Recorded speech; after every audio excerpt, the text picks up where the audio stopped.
about Gush Katif, the disengagement in 2005. Let's just say all the problems that occurred within regards to it and why many might have felt it was a bad decision. I'm using an excellent article from Rabbi Tzvi Fishman, actually using the Arutz Sheva website. I think it was just published actually today. So what a timing of it. It says, remembering the struggle for Gush Katif.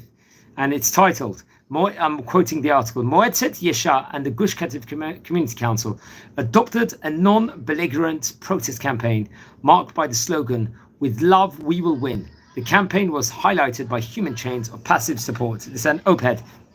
I'm quoting the article here from Rabbi Tzvi Fishman, which I think was published today. So he says, when Israel gave the Sinai away to Egypt in 1993, the bad seed of October the 7th was planted, obviously the horrors of Simchat Torah. After all, if Israel had remained in control of the Sinai, the mass smuggling of weapons and rockets into the Gaza Strip would not have been possible.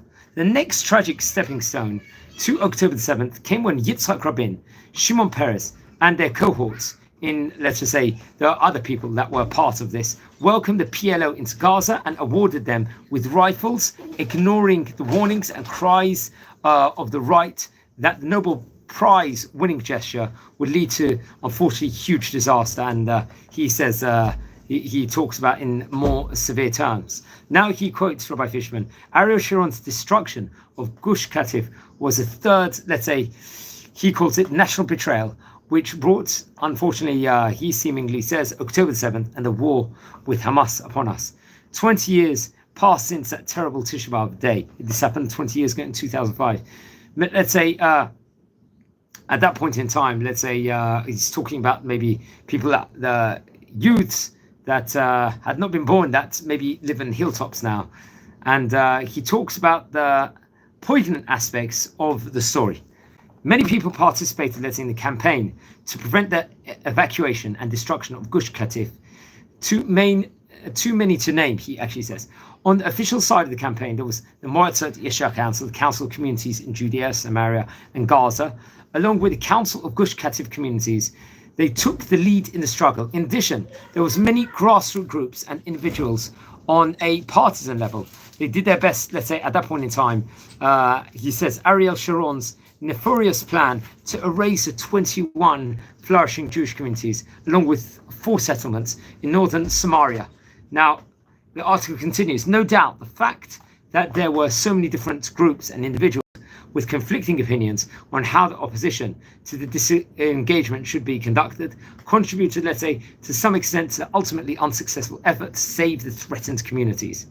But in the Jewish world, that's, he says, the way things go. Thus what follows in the author's limited involvement in the overall many-sided campaign, the full picture can only be obtained by hearing other recountings as well. Now, he states in this article, during the campaign against the Oslo Accords, a decade earlier, a group of former Gush Emunim activists, they were called the Mateh Ma'amatz. They led, let's say, stormy protests in the streets of Jerusalem and Kikar Malkei Yisrael in Tel Aviv, later named the Kikar Rabin. And the author produced many of the protest posters that accompanied, let's say, angry demonstrations, which were marked by the zero patience of the police, mass arrests, water cannons at that point in time. They were stampeding horses, and people ended up even with blood, let's say, some of the protesters. This is what is recounted over in this article.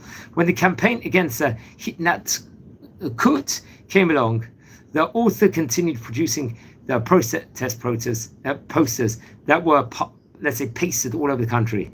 He continues, since Mateh Ma'amatz chose to remain on the sidelines throughout most of the Gush Katif campaign, the production and distribution of posters had to be done as largely partisan efforts. In addition, Moetzet Yesha and the Gush Katif Community Council had adopted a non-belligerent protest campaign marked by the slogan, with love we will win.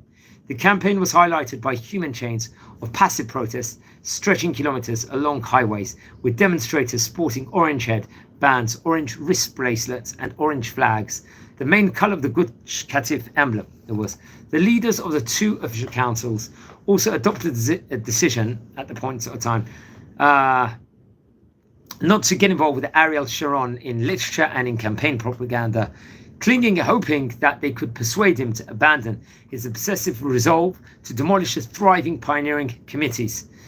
After Ariel Sharon, the author points out, Ariel Sharon, who was a prime minister himself, had stated many times in the past, Gush Katif is a sterling model of the Zionistic enterprise built by the idealistic pioneers of our day and a vital outpost of national security. So seemingly, Ariel Sharon saw the importance within regards to this. Now, Ariel Sharon himself should be remembered.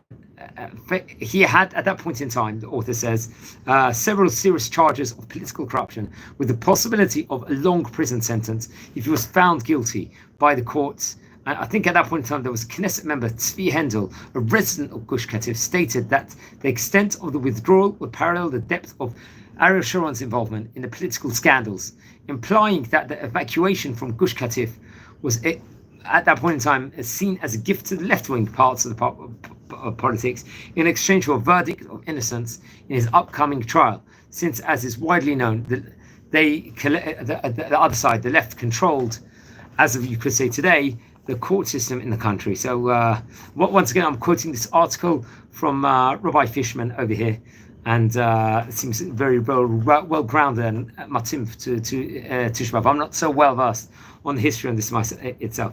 The author's posters portrayed Sharon behind jail bars with the caption, "This engagement won't save you," and other similar posters, let's say, I think they seemed insightful at that point in time by Moatzat Yesha and the leaders of Gush Katif Council, who were determined to win through open dialogue and their unaggressive love will triumph campaign. So they came with a embracing campaign, let's just say, as opposed to many other people, which Rabbi Fisherman said maybe a more aggressive campaign might have saved the day. Another poster that the author made was "Jews Don't Expel Jews" movement, portrayed a soldier staring at a family in the doorway of their home with the caption, "Commander, I can't do it."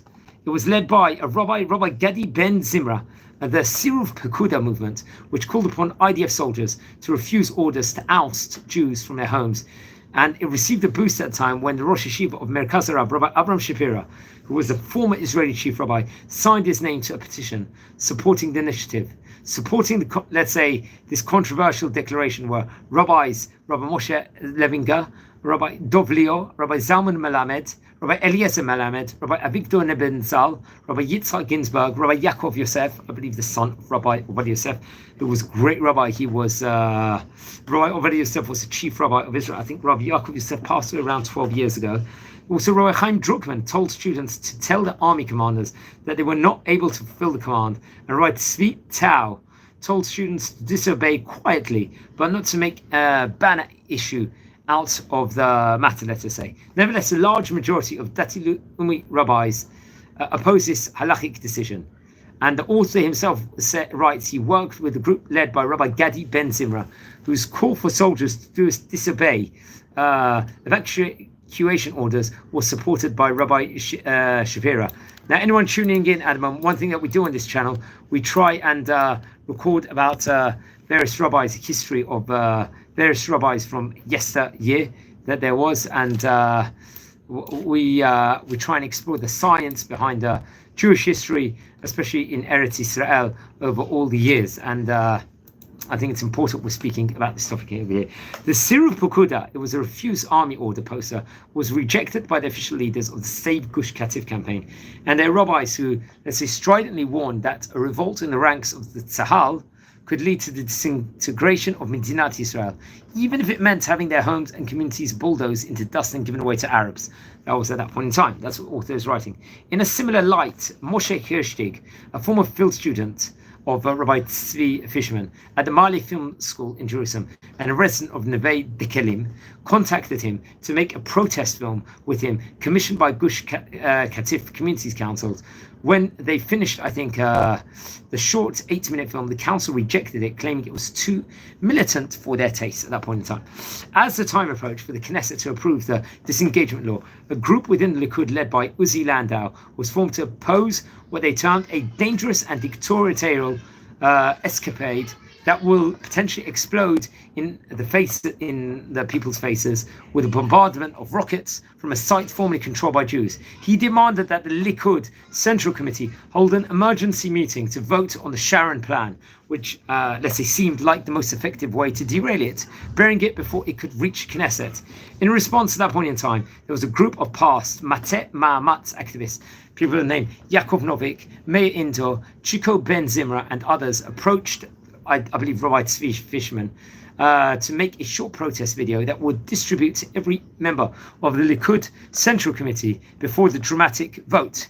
In the course of making the video, accompanied by Baruch Mazel, the author went to film statements from the two chief rabbis. They asked Chief Rabbi Avram Shapiro in the government of Israel, whether it was permitted by Jewish law to surrender portions of Eretz Israel to an enemy. There is a yetzer to do bad, let's say evil, he replied. Not understanding his meaning, we asked him once more again. Again, he gave the same answer. Like he stated, but basically there was a strong yetzer hara in Ariel Sharon's part at that point in time he possessed. And then I think Mazel actually explained to the rabbi, Sharon is planning to give Gush Katif away to the Arabs. The Likud is voting yes or no. What should we do? Does the halacha allow this? The chief rabbi looked disturbed by the question. Why do you ask me a question to which every child in Cheder, this young children's Torah school, knows the answer? Go to any Cheder in Jerusalem and ask the children, why do you ask me? And then the author filmed the chief rabbi's answer. Then I think at that point in time, Merzel would ask the question, if a soldier is commanded to oust a Jew from his home in the land of Israel and to destroy a Jewish community, should they obey the command? Of course not, Rabbi Shapiro replied. The Octogenarian sage went on to give a long, detailed explanation. This is what the author says. I didn't include the halachic discourse in the short, fast-moving film, but this is concise gist of what he said. According to Torah law, it is absolutely forbidden to give any Jewish land in Eretz Israel to a non-Jew. This is what he said. Because of the negative commandment of law, tichanem, and because of its nullifying the Torah commandment to settle and conquer the land, which falls upon every individual, whether a citizen or a soldier. Any military or government command to oust a Jew from his home in order to relinquish the land to a non-Jew is in violation of the Torah, and it is forbidden to take part in it in any shape or form. The article progresses over here. In addition, it's forbidden to listen to any command calling a Jew to violate the Torah, and it's forbidden to carry out such, let's say, he calls it a heretical command, as a Rambam makes clear in the Laws of Kings, that if a Jewish king issues a decree opposed to the Torah, it is forbidden to head this decree, and a person who does so will not be found clean in this world or the next. Now, Rabbi Shapiro cited several side issues regarding the laws of theft and desecration of the synagogues, and emphasized that it was everyone's duty to prevent such bad deeds at that point in time, and to protest against the proposals like the disengagement with all, let's say, not non-violent means. He concluded that only the Gedolei Hador, the great rabbis, let's say the leading rabbis of the generation, were allowed to decide such vital matters to Am Yisrael, Klal, the congregation of Israel, and that if rabbis of lesser stature were to do so, they increased division in Am Yisrael and destroyed, let's say, potentially the globe. He quotes over here the phrase, like little foxes that destroy the orchards of the king, as Rambam, the great commentator, vividly explains. Next, they went to the home of Rabbi Mordechai Eliyahu, the Sephardic chief rabbi. We've spoken about him on various occasions, for one of the great rabbis of Israel, without a doubt, since the formation of a state. He set up camera and a microphone, and I think Baruch Mazel would actually ask him the same question, whether a Jewish government can give away portions of land of Israel to the enemy. The rabbi replied with lengthy Dvar Torah, explaining a Gemara, which stated that withdrawal is the beginning of surrender. Because of its length, there was no way I could answer his answer in the film. Fortunately, the rabbi's wife, I think, was present at the time. She told him, "You've got to say, vote against the Sharon proposal." He smiled and nodded his head. "All right, please, let me do it again." Once again, he delivered a full Dvar Torah. This is a Torah explanation of this. Totally different from the first extreme. Why relinquishing parts of Israel was strictly forbidden by the Torah. And he quotes the author, "I was too embarrassed to tell the honored sage that Dvar Torahs were wonderful for yeshiva and synagogues, but not for hard-hitting 6-minute videos. Once again, the Rebbetzin and the Rabbanit reprimanded him. Rabbi Mordechai, again, you forgot to tell them to vote no. Again, he smiled and started all over again with completely new Devar Torah. I only mentioned the anecdote because of the incredible patience, calmness, and honor he showed towards his wife. So he's showing the brilliance of the author is in this article with regards to the importance of Shalom Bayit between husband and wife, and showing how great the rabbi excelled in this and what a role model he was. 5 successive times they filmed and concluded each Torah discourse without telling the Likudniks to vote against the disengagement. Each time his wife took the note and made him do it again. The smile never left his face. He showed absolutely no sign of disturbance or anger at all. Finally, he gave a clear one-sentence command to vote no. The edited video was distributed to all the members of Likud Central Committee. Now, the author continues over here. This is an Arutz Sheva Israel National News article. While I was packing away the camera equipment, I overheard the rabbi's assistant telling him that arrangements had been made for a group of Kabbalists to accompany him on a flight around Gush Katif. During the Kabbalistic prayers would be recited to overturn the bad decree. Summoning up his nerve at that point in time, he asked the chief rabbi if he could accompany the group in order to film the prayer. He said it was fine with him as long as there was a room on the small private aircraft. Unfortunately, at the last moment, the fellow who organized the flight wouldn't allow the author to come in of this article to bring the camera abroad, explaining that some of the holy Kabbalists who had agreed to the venture asked that no publicity be involved, not wanting to connect themselves to the political issue of such national controversy. So this is the Kabbalist rulings of great rabbis of Israel, and many of them, they have humility, greatness, and this is just a side note over here. So many of them don't like to be filmed. I know that firsthand over here. So the author came without a camera and boarded a 12-seater plane and recited the prayers along with the airborne tzaddikim, the great rabbis. Miracle of miracles, the Likud Central Committee voted against Sharon, but like with all other opposition, the famous army commander stomped forward, ignoring the democratic decision of his party, treading down everything in his path, like the giant bulldozers, which later destroyed Gush Katif and the settlements in Shomron. And now, the author continues the article and says, it brings the showdown of Kfar Maimon. He was among the 10,000s of protesters who gathered in the Tivot for a mass prayer rally before marching on towards Gush Katif to aid in the defense of the threatened communities. Prime Minister Sharon at that point in time had ordered 20,000 soldiers and policemen to stop them. After an 8-kilometer walk, the army of protesters reached Kfar Maimon, where the leaders of the Moatzot Yesha and the Gush Katif Community Council told them to wait while they and their rabbi negotiated with the police and the army to reach an agreement that would avoid a confrontation between the government, armed forces, and demonstration, which could lead to all this potential disaster, let's just say. I'm not going to use the terminology used in the article. Protesters demanded to break down the fence surrounding Kfar Maimon, in which they found themselves imprisoned. Yesha leaders and their rabbis called for patience to charge forward or not to charge. That was a question. Decades earlier, there was the author was a young college student in America during the Vietnam War protests. And the government forces gunned down a few students at Kent State University. The protest movement gained massive support. The famous photograph of the murdered students lying dead on campus grounds and the cry of moral indignation which followed led to the government's downfall.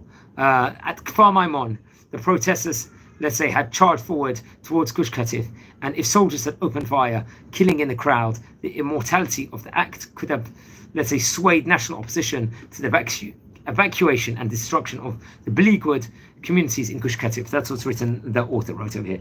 On the other hand, stood the horrible scenario of bringing about a situation where Jews might, God forbid, be killed.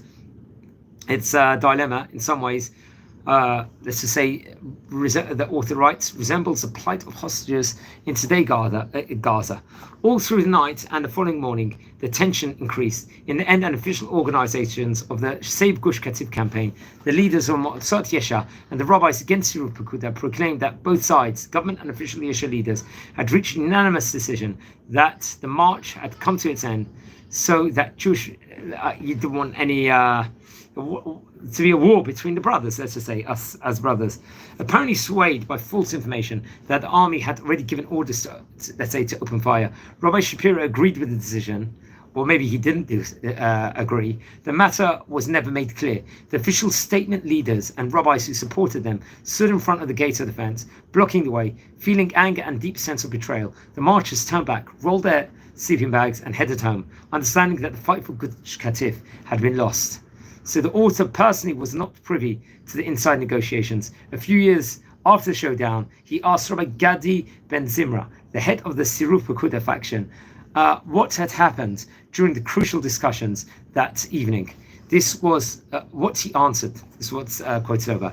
In the wilderness, following the Exodus, Shemot, the book of Shemot, in the Midbar, as we say, wilderness is in Hebrew, there was two major Aveirot. There was the sin of the golden calf, the Chet HaEgel, and the sin of the spies, the Chet HaMeraglim, who turned their backs on the cherished land. Which sin did the betrayal of Kfar Maimon most resemble? In the author's opinion, the sin of the golden calf. It wasn't that the heads of Moatzot Yesha and the gathered rabbis didn't love the land of Israel as much as they did, let's just say, but it turned out that they loved, let's say, Medinat Yisrael more than they loved Hashem and His Torah.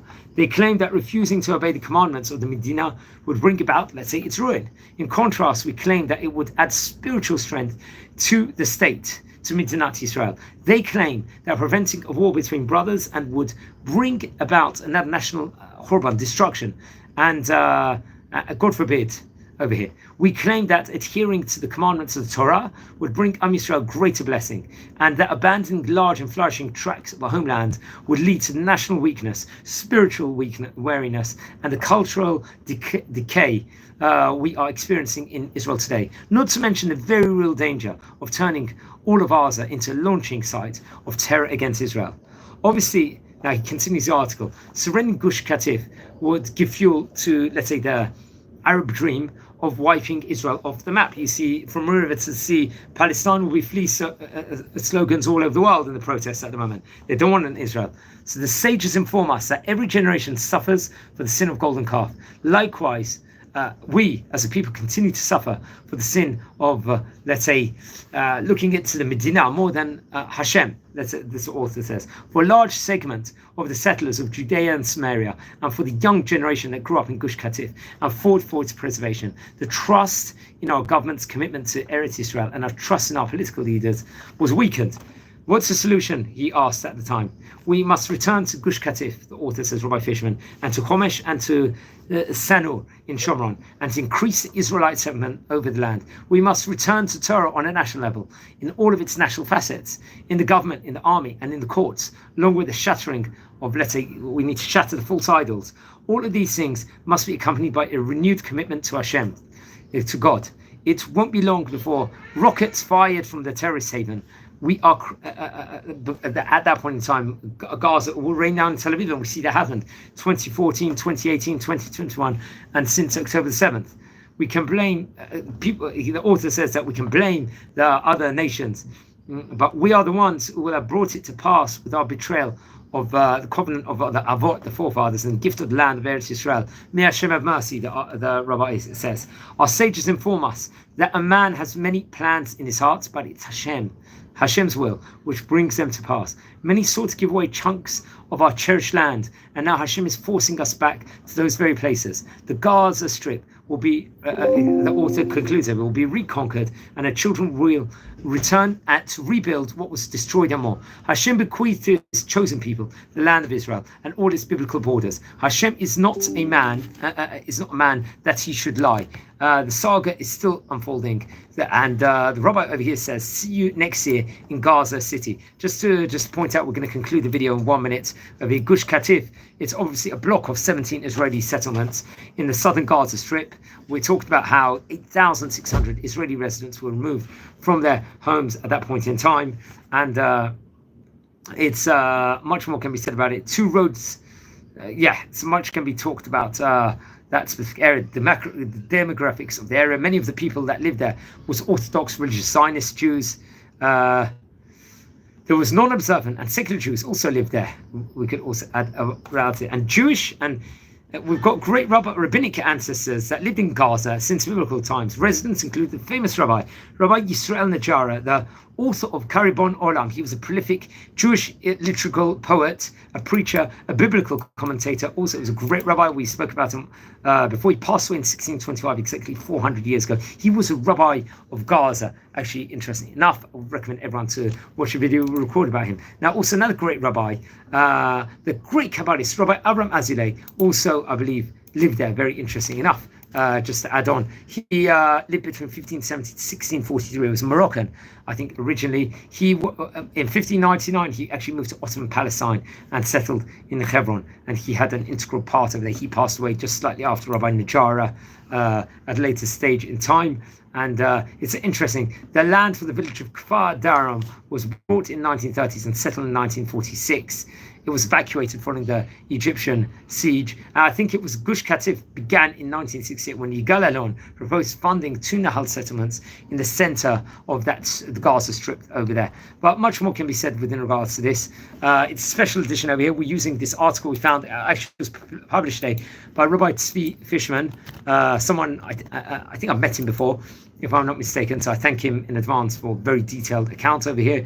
And it's Tisha B'Av at the moment. It's a very solemn day, arguably the most solemn day it is the most solemn day of the year. And let's hope there'll be the rebuilding of the third Beit HaMikdash. We'll just see blessings all over Israel, and just good things all over Israel for Am Yisrael and for the whole world. I'm wishing you all an important day. Thank you very much.